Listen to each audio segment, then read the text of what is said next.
welcome back to my channel. My name is Prachi Sharma और आज का session is on exercise number 8. हमने hydrogen chloride chapter खत्म कर लिया है. Today we are working on the back exercise. We'll be working on the first 18 questions. उसके बाद के क्वेश्चंस मैं प्रीवियस ईयर्स के जो मैं वीडियो बनाऊंगी उसके अंदर I will cover them up. So do not bother, do not worry about it. But today's session is more about practicing the concept that we have just learned.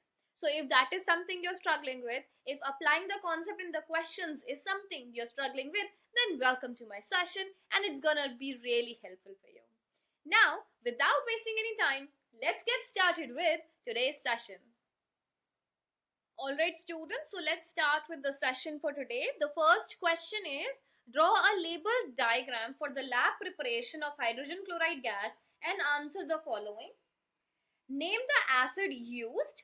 Okay, सबसे पहले तो आप well labeled diagram. So this is the diagram जो आप use करेंगे. That is figure 8.1 आपकी book में दी है. This is what you will be drawing in the exam. So एक दो बार खुद से बना के practice it. Direct exam में मत बनाना. It would be a blunder. या कुछ miss out कर दोगे. Practice this diagram. Now they are asking name the acid used. अब आपने कौन सा acid use किया है? Why is this particular acid preferred to other acids? तो इसमें you will be using concentrated sulfuric acid.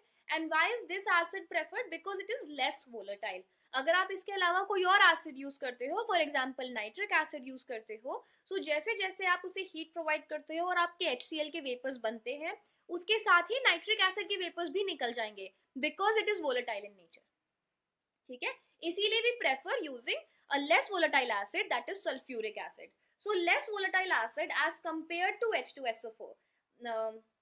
So what we are doing here is that we are using a less volatile acid. Now second is, did I miss a part here? Okay, why is this particular acid preferred to other acids? So that is because it's also a dehydrating agent, so it will catch any water vapors if exists. Then moving on to part B. Part B is give the balanced equation for the reaction. So जो आपकी reaction आएगी that would be NaCl plus H2SO4 at a temperature. अगर आप greater than 200 degree Celsius डालोगे तो it will be Na2SO4 plus 2HCl. But this is not a very good reaction क्योंकि ये आपका stick हो जाता है. So instead of doing this, you will be using the reaction NaCl plus H2SO4 at a temperature. You will see at a temperature smaller than like less than 200 degrees Celsius, you will get HSO4 plus HCl and then you can balance it out. ठीक है, so you will be using this equation. ये वाली मत use करना, that equation, because that is a more lab perfect equation. ये वाली equation मतलब this is a process. ऐसा हो जाता है अगर temperature ज़्यादा चला जाए, but this is not your agenda. Your agenda is to stick at a temperature below 200 degrees Celsius. Moving on to part C, name the drying agent used in drying hydrogen chloride gas. तो हम use करेंगे concentrated sulfuric acid. हम sulfuric acid ही क्यों use कर रहे हैं? क्योंकि अगर उसके अलावा कोई और drying agent आप यूज करोगे, so जो आपका HCl प्रोड्यूस हो रही है वो उसके साथ रिएक्ट हो जाती है. फॉर एग्जाम्पल डी पार्ट में phosphorus pentoxide and calcium oxide are good drying agents, but they cannot be used to dry hydrogen chloride gas. Why? क्योंकि दोनों के साथ रिएक्शन हो जाएगा. Let's look at that. So it is dried by passing through concentrated sulfuric acid because other drying agents will react with HCl. और react कैसे करेंगे? So you have phosphorus pentoxide with HCl giving POCl3 plus HPO3. Calcium oxide भी HCl के साथ react करेगा and it will give you CaCl2 plus H2O. ठीक है? Moving on to part E. Why is direct absorption of HCl gas in water not feasible? क्योंकि HCl gas बहुत highly soluble होती है पानी में, तो अगर आप उसके थ्रू एब्जॉर्ब कराना चाहोगे so it won't be a very fruitful reaction. So it is not collected over water because HCl gas is highly soluble in water. वो dissolve हो जाएगी. Instead of getting collected as HCl gas, you'll end up with hydrochloric acid. Then next is F. What arrangement is done to dissolve HCl gas in water? पानी में dissolve करने के लिए you use an inverted funnel arrangement. क्योंकि it is highly soluble, तो यही एक arrangement है which will work best. So funnel arrangement is done to dissolve HCl gas in water. Now moving on to question number 2. Question number 2 is more about explain why. It's give reason वाले questions. Students मैं अपनी तरफ से आपको अच्छे से समझा रही हूँ, बट सब स्टूडेंट्स डिफरेंट होते हैं, हर स्टूडेंट की प्रॉब्लम या डाउट कहीं अलग पॉइंट पे आ सकता है. So if that is your case, आपको कोई पार्ट नहीं समझ में आ रहा, so you can reach out to me at psclassesicsc@gmail.com, या फिर नीचे कमेंट बॉक्स में कमेंट भी कर सकते हो. You can also follow me on Instagram और टेलीग्राम पे मैसेज कर सकते हो. It's up to you. You have ample number of resources to reach me out if you are facing any doubt and concerns. Now, let's start with give reasons. Anhydrous HCl is a poor conductor while aqueous HCl is an excellent conductor. So let's look at the explanation. So a solution of HCl in water gives hydronium ions and conducts electricity, but HCl is also soluble in dry toluene, but in that case it neither turns. This is a wrong answer. And I'm like, why is it not making sense? क्योंकि यहाँ hydronium ion तक तो it is making sense, but उसके आगे toluene कहाँ से आ गया? So let's come here. So anhydrous HCl poor conductor of electricity होता है due to the absence of ions. जब भी किसी भी चीज में हम कहेंगे poor conductor of electricity, always the answer is absence of ions, चाहे जो भी दिया हो, ठीक है? Whereas aqueous HCl is an excellent conductor since it contains ions. Very simple, very precise. Moving on to B, when the stopper of a bottle full of hydrogen chloride gas is opened, there are fumes in the air. तो क्या होता है कि जैसे आपके अंदर कह रही हूँ, मान लीजिए एक जार के अंदर ऐसे आपने हाइड्रोजन क्लोराइड को भरा हुआ है, ठीक है? असल यहाँ तक है hydrogen chloride. So what will happen is, जैसे ही आपने उसे ओपन करा, जो एयर के अंदर वाटर वेपर्स हैं वो उनके साथ सॉल्युबल हो जाता है, उनके साथ कंबाइन करके it will make hydrochloric acid, and hydrochloric acid comes out as fumes, white fumes. When the stopper is opened, HCl gas comes in contact with water vapors of air and give white fumes due to the formation of hydrochloric acid. Moving on to C. A solution of hydrogen chloride in water turns blue litmus red and conducts electricity, while a solution of the same gas in toluene has no effect on litmus, does not conduct electricity. So पहली बात तो ये, जब hydrogen chloride पानी के अंदर है, it breaks down into ions. कौन से ions? Hydronium ions and chlorine ions. These ions जब break down हो जाते हैं, यही आपका इफेक्ट शो करते हैं ब्लू लिटमस पेपर पे. मतलब कोई भी आपका लिथमस का जो रिएक्शन होता है, वेदर दिस इज HCl या बेसिस की बात हो, किसी की भी बात हो, कोई भी टाइप का लिथमस पेपर हो, लिथमस का इफेक्ट तभी आता है अगर मॉइस्चर हो.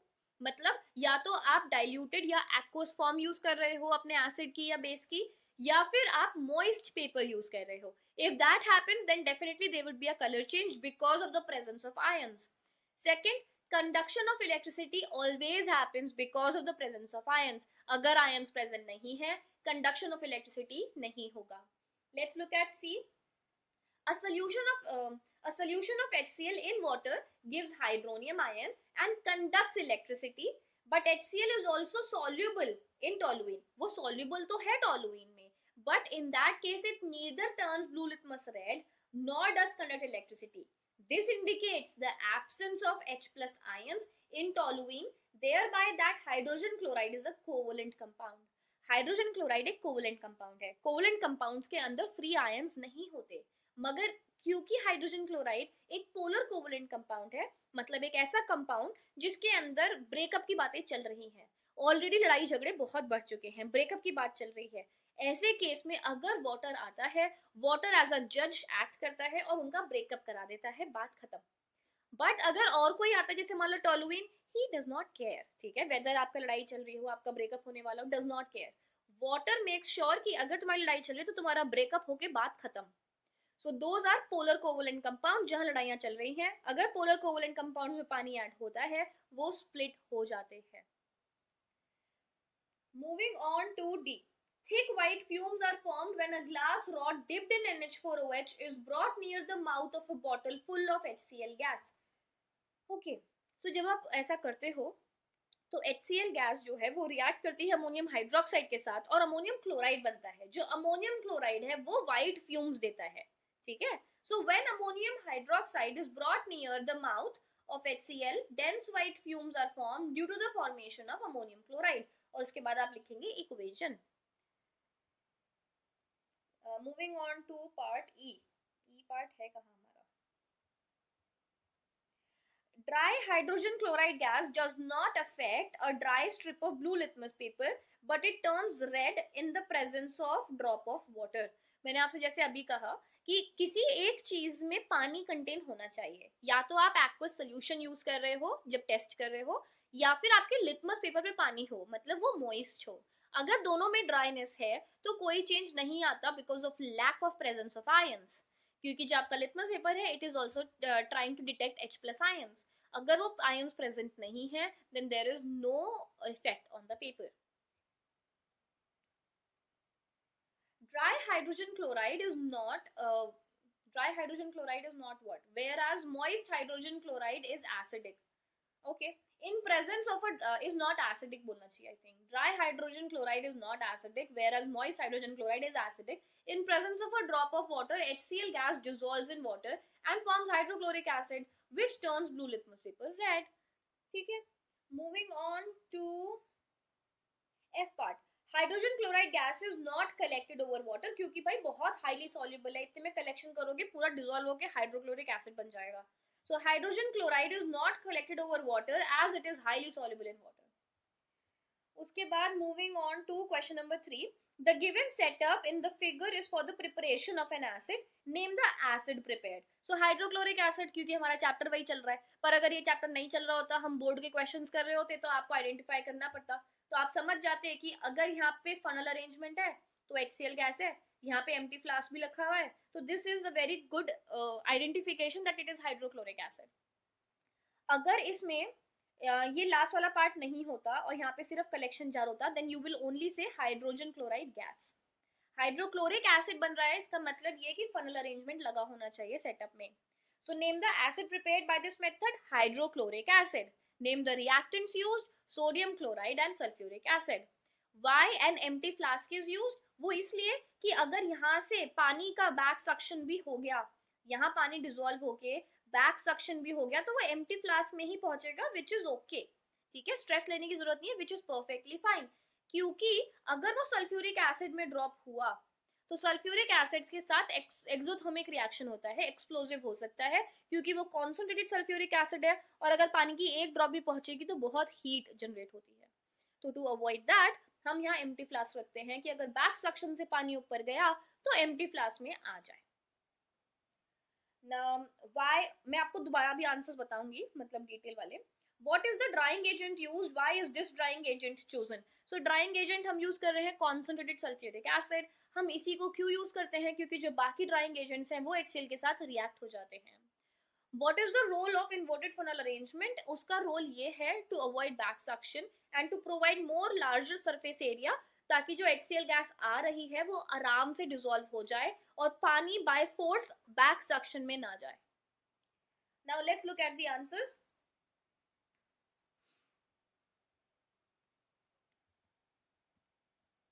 The empty flask acts as anti-suction device. In case the back suction occurs, the water will collect in it and will not reach the generating flask. अगर by chance वहाँ पे ऐसा हुआ भी कि थोड़ा सा बैक सक्शन हो भी गया, so it will not let it reach the generating flask. वो वहीं पे कलेक्ट करके वापस ड्रॉप कर देगा. अगला है, the drying agent is concentrated sulfuric acid. Sulfuric acid is chosen as drying agent as it does not react with HCl. फिर थर्ड का E पार्ट था inverted funnel. The inverted funnel prevents or minimizes back suction of water. It provides a larger surface area for the absorption of HCl gas. Moving on to question number 4. Name the experiment illustrated here. ये experiment है आपका fountain experiment. आप जब भी अगर सिर्फ नाम पूछा है तो आप डायरेक्टली कर सकते हैं, बट अगर कोई और गैस भी हो सकती है उसके अंदर में, इट कुड बी, अब this is an acidic gas क्योंकि अब पानी के साथ कंबाइन करके एसिड बना रही है. This is a gas which is showing acidic nature. तो इस वजह से यहाँ पे आपको you have to check water plus blue litmus. ठीक है, ये आपको चीजें चेक करनी पड़ेंगी टू मेक श्योर कि आप आंसर करेक्टली कर रहे हो, क्योंकि देयर आर अदर गैसेज जो हम फ्यूचर में पढ़ेंगे which will also be there in fountain experiment, but colour अलग होगा. Name the experiment illustrated above. Fountain experiment. State the color of the water that has entered the round bottom flask. तो जो आपका colour आएगा that would be red. What property of hydrogen chloride is demonstrated when it is collected by downward delivery? जब downward delivery मतलब upward displacement. Downward delivery, आप deliver तो gas को नीचे कर रहे हो, मतलब this is downward delivery, gas यहाँ deliver हो रही है. या फिर upward displacement of water, upward displacement of air, sorry. तो यहाँ से air upward displace हो रही है, ठीक है. Why do we do that? क्योंकि air, HCl gas is very heavy than air. How much heavy? It is 1.28 times heavier than air. तो इसी वजह से it can easily be collected by upward displacement of air. Moving on to question 5. Name an element which reacts with hydrogen to form a compound which is strongly acidic in water. So that is chlorine. Explain. ऐसा क्यों, मतलब आप name an element which reacts with hydrogen, तो अगर आप logically देखो so that would be H2 plus Cl2 giving HCl. ठीक है, so इस वजह से. And when it combines with water it gives a very acidic solution, that is hydrochloric acid. Now B, explain why dilute hydrochloric acid cannot be concentrated by boiling beyond 22.2%, because at that point ये होता है हमारा constant boiling mixture. That is also because molecules of HCl gas start mixing with water vapors. जैसे जैसे उसके अंदर एक एक हाइड्रोजन HCl का मॉलिक्यूल ऐड होता रहेगा, एक वाटर वेपर के साथ गायब होता रहेगा, ठीक है. So this is a state where जो आपकी कॉन्सेंट्रेशन है HCl की वो 22.2% ही रहेगी, ठीक है. तो you have to basically understand this is known as constant boiling mixture. Question number 6. How will you prove that hydrochloric acid contains hydrogen, chlorine? Write equations for the reactions. Okay. Interesting चीज. तो सबसे पहले आप इन्हें break down करके आप ये हम एक्सपेरिमेंटली भी कर सकते हैं, यहाँ पे एक्सपेरिमेंटली शो किया है. टेक्निकली आप बात करें तो इसमें से आप ब्रेक डाउन करके हाइड्रोजन और क्लोरीन निकालेंगे, दोनों को टेस्ट करके आइडेंटिफाई करेंगे. इस केस में we are using an electrolytic process. The following experiment can prove. Take a voltmeter used for electrolysis of water fitted with platinum cathode and graphite anode. Into the voltmeter pour 4 molar HCl and pass direct current. ठीक है. Observation क्या होगी इसमें? It is seen that the colourless gas is evolved at cathode and a greenish gas is evolved at anode. When a burning splinter is brought near a colourless gas it bursts into flame. क्यों? क्योंकि वो hydrogen gas है. Showing that it is hydrogen gas while moist starch iodide paper is held in greenish yellow gas and it turns blue black. ये chlorine का test है and hence showing that the gas is chlorine. Second वाले case में फिर आप बता सकते हैं HCl को you broke down into hydrogen plus chlorine. Hence the experiment shows that hydrochloric acid contains both hydrogen and chlorine. ठीक है, easy. इलेक्ट्रोलिसिस पढ़ाए तो कुछ भी नहीं होगा, एकदम सिंपल सा इलेक्ट्रोलिसिस वाला प्रोसेस है. क्वेश्चन 6 हो गया. Question 7. Name a black metallic oxide which reacts with hydrochloric acid to give a colored solution. So that would be manganese dioxide. Then next is two colorless gases which when mixed produce a white solid. ये बहुत commonly asked question है, देख लेना आपके pre board में definitely आएगा. So hydrogen chloride और ammonia अगर कंबाइन करते हैं it gives you a white solid. So two gases कौन कौन सी हो गई? Hydrogen chloride gas and ammonia gas. They combine to give you ammonium chloride. ठीक है. Moving on to C. Two gases which chemically combine to form a liquid. So hydrogen and oxygen can combine to give you a liquid water.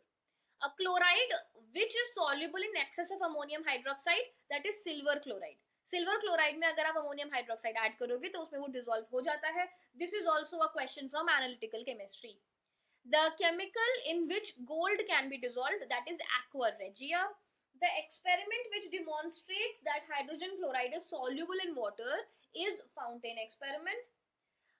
The gas produced when chlorine water is exposed to sunlight. तो जब आप chlorine water को expose करते हो sunlight के साथ तो the gas produces hydrogen chloride gas.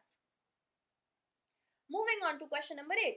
Solution A reacts with an acid B which gives greenish yellow gas on reacting with oxidizing agents like Pb3O4 to give white PPTC insoluble in nitric acid but soluble in ammonium hydroxide.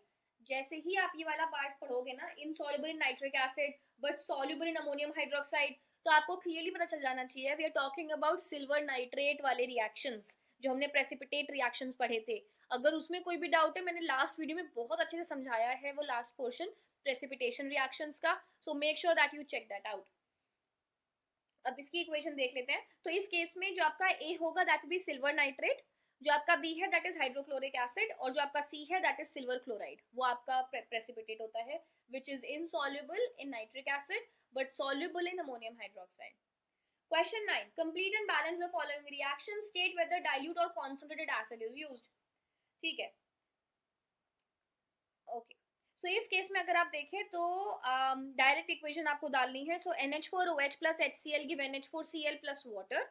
ऐसा क्यों? क्योंकि ये ammonium hydroxide है। Then NaHSO3 plus HCl gives you NaCl plus water plus SO2, क्योंकि SO3 है तो उससे आपको मिलेगा SO2।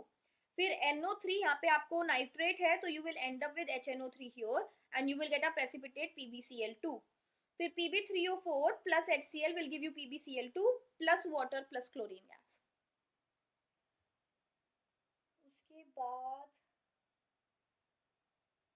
how will the action of dilute hydrochloric acid enable you to distinguish between the following? सबसे पहला sodium carbonate and sodium sulphide. तो इस केस में आपका कार्बन डाइऑक्साइड बनेगा, इस केस में आपका SO2 बनेगा, तो you have to differentiate between them. मैं आपको बताऊंगी कैसे।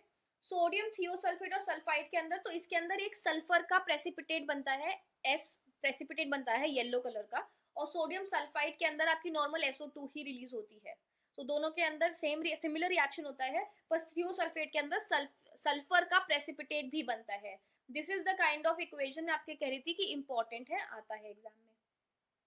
Let's look at the answers. कौन सा क्वेश्चन था हमारा? यही वाला क्वेश्चन है। हाँ, सो 10th का क्वेश्चन का ए पार्ट अगर आप देखें, सो कार्बोनेट के साथ अगर HCl रिएक्ट करेगा तो NaCl plus water plus carbon dioxide. Na2SO3 के साथ रिएक्ट कर रहा है तो NaCl plus water plus SO2। ये आपके डिस्टिंग्विशिंग फैक्टर्स हैं। उसके बाद जब आते हैं थियोसल्फेट के ऊपर, तो HCl के साथ रिएक्ट करके you get NaCl plus water SO2 plus S precipitate. इस केस में वाटर और SO2 तक ही आता है, प्रेसिपिटेट नहीं बनता। ये डिस्टिंग्विशिंग फैक्टर है, पर मैंने इसमें पॉइंटर्स नहीं लिखे, but try to explain it in your language कि डिफरेंस है क्या। फिर क्वेश्चन नंबर आपका आएगा 11, give 3 distinct tests apart from using an indicator you would carry out with solution of HCl to illustrate a typical property of an acid। तो indicator आपको use नहीं करना, पर आपको एसिड के आपको प्रॉपर्टीज बतानी है। तो कोई भी 3 टेस्ट आप बता सकते हो। पहला वाला अमोनिया के साथ कि आपके अमोनिया के साथ रिएक्ट करके यू गेट व्हाइट फ्यूम्स। दूसरा सिल्वर नाइट्रेट के साथ कि यू गेट सिल्वर क्लोराइड का प्रेसिपिटेट। तीसरा यू कैन यूज MnO2 के साथ जिसमें you get chlorine gas, greenish gas. ठीक है, so let's look at it. HCl gas gives thick white fumes of ammonium chloride when glass rod dipped in ammonium solution is held near the vapors of the acid. So ammonia plus HCl give ammonium chloride white fumes. Second, with silver nitrate, HCl gives white precipitate of silver chloride. The precipitate is insoluble in nitric acid but soluble in ammonium hydroxide. तो उसकी equation ये precipitate है आपका। फिर तीसरा आपका test कोई सी भी लिख सकते हो उसमें से जो आपको सही लगे, और 3 तो जनरली पूछे नहीं जाते, आपसे 1 या 2 ही पूछे जाएंगे, बट 3 प्रैक्टिस करके चलना। A greenish yellow gas is liberated when concentrated hydrochloric acid is heated with oxidizing agent manganese oxide.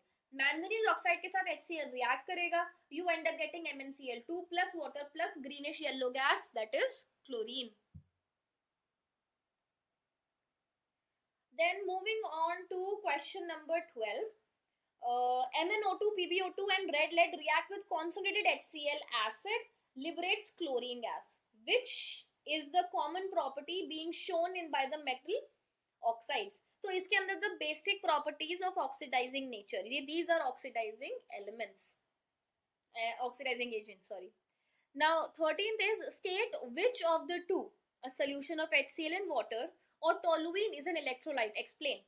तो इस केस में बहुत ही बेसिक बात है जो मैं आपको स्टार्टिंग से समझा रही हूँ। अगर HCl के साथ पानी है तो उनका बंटवारा हो गया, बंटवारा हो गया मतलब उसके अंदर आयंस प्रेजेंट है। तो अगर इलेक्ट्रोलाइट बनना होगा तो HCl का सोल्यूशन इलेक्ट्रोलाइट बनेगा पानी के साथ।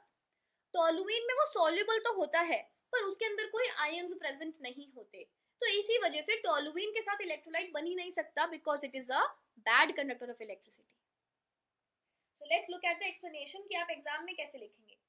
When hydrogen chloride gas is dissolved in water, hydrochloric acid is formed.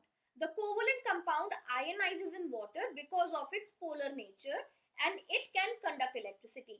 और ions कैसे बनेंगे? HCl plus water gives hydronium plus chlorine ions. अब यही हाइड्रोजन क्लोराइड गैस अगर टोलुइन के साथ मिक्स होगी, so hydrogen chloride gas is soluble in toluene, but there is an absence of hydronium ion in toluene, so it does not ionize the gas, thus it cannot conduct electricity. So वो electrolyte use नहीं होगा. Moving on to question number 14. Convert two soluble metallic nitrates to insoluble metallic chlorides using dilute HCl. तो आपके सबसे common वाले हैं lead nitrate and mercury nitrate, क्योंकि बाकी नाइट्रेट के साथ डाइल्यूट HCl जनरली रिएक्ट नहीं करता, इनके साथ रिएक्ट करता है और प्रेसिपिटेट फॉर्म करता है. इन्होंने बोला है इसमें डिस्टिंग्विश करना है. सो व्हाट विल हैपन, आप दोनों की इक्वेशन लिखोगे कि लेड नाइट्रेट के साथ ये रिएक्शन है, मर्करी नाइट्रेट के साथ ये रिएक्शन है, दोनों का प्रेसिपिटेट फॉर्म होता है, पर जो लेड क्लोराइड है वो प्रेसिपिटेट हीट करने पे डिसॉल्व हो जाता है. सो ये आप डिफरेंशिएट कर सकते हैं. और इसका जो बी पार्ट है that is not in the syllabus. 15th question. A solution of hydrogen chloride in water is prepared. The following substances are added to separate portions of the solution. अच्छा ठीक है, तो आप HCl के साथ इन्हें react कर रहे हैं. तो जब कैल्शियम कार्बोनेट HCl के साथ रिएक्ट करेगा तो गैस इवॉल्व कौन सी होगी? Carbon dioxide. और कार्बन डाइऑक्साइड का ओडर क्या होता है? It is odourless. जब मैग्नीशियम रिबन है मतलब मेटल है, मेटल के साथ जब एसिड रिएक्ट करेगा तो आपकी आती है हाइड्रोजन गैस. तो हाइड्रोजन गैस आ गई and it is also odourless. जब मैग्नीज ऑक्साइड है, ठीक है, मैग्नीज ऑक्साइड कौन सा था आपका? मैग्नीज ऑक्साइड ऑक्सीडाइजिंग एजेंट, ठीक है. So it will liberate a chlorine gas. Chlorine gas कौन सी होती है? ग्रीनिश येलो कलर की गैस होती है और उसका ओडर कैसा होता है? It has a strong pungent odour. Sodium sulphide IDE, इसके साथ आपका मिलेगा H2S और इसकी स्मेल होती है rotten egg. Now moving on to question number 16th. We have 3 more questions to go, students. So question number 16. State the composition of aqua regia. State which component is the oxidizing agent in aqua regia. और फिर 16th और 17th साथ में देख लेते हैं. Okay. So a mixture having 3 parts of concentrated hydrochloric acid, 3:1 का ratio होता है HCl:HNO3 का, ठीक है. A mixture having 3 parts of concentrated hydrochloric acid and 1 part of concentrated nitric acid is called aqua regia. Nitric acid acts as oxidizing agent. अब आगे वाले part में उन्होंने इक्वेशंस बनाने को बोला था, so that is what we are doing. Silver nitrate solution अगर HCl के साथ रिएक्ट करता है तो यू गेट सिल्वर क्लोराइड का PPT plus HNO3. Magnesium foil मतलब मेटल प्लस आपका acid, it will give you MgCl2 plus hydrogen gas. Caustic soda के साथ अगर रिएक्ट होगा, कास्टिक सोडा होता क्या है? NaOH. कास्टिक सोडा के साथ अगर HCl रिएक्ट करेगा you will and up with salt plus water, NaCl plus water. Zinc carbonate, carbonate के साथ अगर एसिड रिएक्ट करेगा तो कार्बन डाइऑक्साइड तो बनेगी ही बनेगी. सो ZnCO3 plus HCl gives ZnCl2 plus carbon dioxide और वाटर. अब मैंगनीज डाइऑक्साइड के साथ क्या आएगा? तो MnO2 के साथ जब HCl रिएक्ट करेगा तो you get gas as chlorine. ये डिफरेंट है, ये बच्चे भूलते हैं, ये याद रखना. मैग्नीशियम ऑक्साइड के साथ ऑक्सीजन गैस नहीं निकलती. स्टूडेंट एग्जाम में लिख कर आए हैं, मेरे टेस्ट पेपर में भी लिखा है, ऑक्सीजन नहीं निकलती, क्लोरीन गैस निकलती है. उसके अलावा magnesium chloride plus water. Copper oxide, क्योंकि जो मेटालिक ऑक्साइड्स होते हैं वो नेचर में बाय नेचर बेसिक होते हैं, सो this is base plus acid giving salt plus water, ठीक है. Now moving on to question 18. Now 18 type के question, this is a type of question जिसमें स्टूडेंट्स को डर बहुत लगता है. तो स्टूडेंट्स डरना नहीं है, एक एक स्टेप को उठा के ट्राई करना है. अगर आप एग्जाम में ट्राई कर रहे हो, आई एम 90% श्योर, अगर ध्यान से करो, अगर सारे भी नहीं कर पाओ, आप 90% तो सब लिख लोगे. पर एकदम डरना नहीं है, शांत दिमाग से फोकस करके ट्राई करना. For example in this case, अगर आपको NaCl से HCl जाना है, सोडियम क्लोराइड से HCl बनना है, that is lab preparation of HCl, वो वाली इक्वेशन लिखेंगे. अब आपको HCl से ZnCl2 बनना है, तो कैसे बनेगा? अगर आप ध्यान दो, सोचो, अगर आप तो मेटल के साथ अगर आप इसे रिएक्ट करा दो, मतलब जिंक के साथ अगर HCl को रिएक्ट करा दो तो ZnCl2 प्लस हाइड्रोजन गैस बन जाएगी ना। सो इसीलिए HCl से ZnCl2 लाने के लिए आप मेटल से रिएक्ट करा दो HCl को। उसके बाद आप HCl को AgCl तक लाना चाहते हो। AgCl होता क्या है, हमारा एक प्रेसिपिटेट होता है, ठीक है। तो आप किससे रिएक्ट कराओगे HCl को? सिल्वर के नाइट्रेट से रिएक्ट कराओगे, ओके। उसके बाद आपको आना है MnCl2 पे। तो यहाँ पे आप मैंगनीज ऑक्साइड से रिएक्ट करोगे तो you and up with MnCl2। अगर HCl से NaCl जाना है तो आप अमोनियम हाइड्रोक्साइड के साथ रिएक्ट करोगे विच इज अ बेस, क्योंकि ये सॉल्ट तक पहुंचना है आपको, ठीक है। So try to figure out a little bit. एक बार खुद से 2-4 बार प्रैक्टिस करोगे तो समझ में आ जाएगा। And in future I will be making a video specifically for these type of questions, कि जब आपने पूरा सिलेबस कर लिया है वो लॉजिक और इंफॉर्मेशन को आपको इन क्वेश्चंस में यूटिलाइज कैसे करनी है। And if that is something you are looking forward to, make sure to let me know in the comment section below so I get motivated enough to make that specific video for you if I get enough requests. Okay, NaCl से HCl आना है तो NaCl plus H2SO4 आपका बना Na2SO4 plus HCl at above 200 degree Celsius. आप below वाला भी लिख सकते हो, कोई दिक्कत नहीं है। HCl से आपको बनना है ZnCl2, ठीक है। तो जिंक जो आपका क्लोरीन है वो जिंक के साथ अटैच होना चाहिए, तो इस केस में आप जिंक के साथ ही रिएक्ट करा दो। तो Zn plus HCl gives ZnCl2 plus H2. Moving on, silver chloride. So HCl will give you AgCl. So AgNO3 silver nitrate के साथ अगर आपका HCl रिएक्ट करेगा so you end up getting AgCl which is a precipitate plus HNO3. Then moving on, HCl के साथ आपको MnCl2 पहुंचना है, so मैंगनीज के साथ कनेक्ट करना है, और यहाँ क्लोरीन का भी स्यापा है, तो दैट मीन्स आप यहाँ पे ऑक्सीडाइजिंग वाला करोगे। This is a different equation, ये जनरली याद नहीं रहती है इसलिए स्पेसिफिकली मेंशन करती हूँ मैं बार बार। मैंगनीज ऑक्साइड के साथ HCl को रिएक्ट करोगे तो manganese chloride plus water plus chlorine gas बनती है। देन लास्ट पार्ट, HCl से NaCl पहुंचना है। NaCl क्या है? सॉल्ट है। सो HCl के साथ NaOH को रिएक्ट करा दो, NaCl प्लस वाटर। अगर आप देखो, अगर ये आपको सारी चीजें आती भी नहीं, ठीक है, एग्जाम में आपको याद भी नहीं आ रहा, कम से कम HCl का लैब प्रिपरेशन तो आता होगा, मेटल का एसिड से रिएक्शन आता होगा। मैं मानती हूँ चलो ये और ये शायद सबको याद ना हो, पर ये लास्ट वाला तो याद होगा। तो 5 में से 3 तो कर ही सकते हो अगर शांत दिमाग से अटेम्प्ट करो, ठीक है। तो दैट इज मोर इम्पोर्टेंट कि that you are well rested, आपका दिमाग शांत हो and then you attempt this question. All right students, so with this we have successfully finished our whole chapter, that is hydrogen chloride. हमने पूरा chapter भी discuss करा है, we also discuss the experiments and then we also covered the exercise number 8। So I hope कि ये chapter की questions doubts आपके clear हो, और अगर फिर भी डाउट है तो आप क्या करेंगे, तो आप मैम को रीच आउट करो। और रीच आउट कैसे करोगे? You can write me an email at psclasses@gmail.com. You can also follow me on Instagram, Telegram, and you can also put a message in the comment box below. So whatever is feasible for you to reach out, अपना doubt पूछने के लिए you have ample number of choices. Now it is up to you when and how you reach out. So this is it for today. In the next session, we'll be starting with a new chapter, that is ammonia. If that is something that you have been struggling with, stay tuned for the upcoming videos. Thank you so much. We'll catch up in the next one.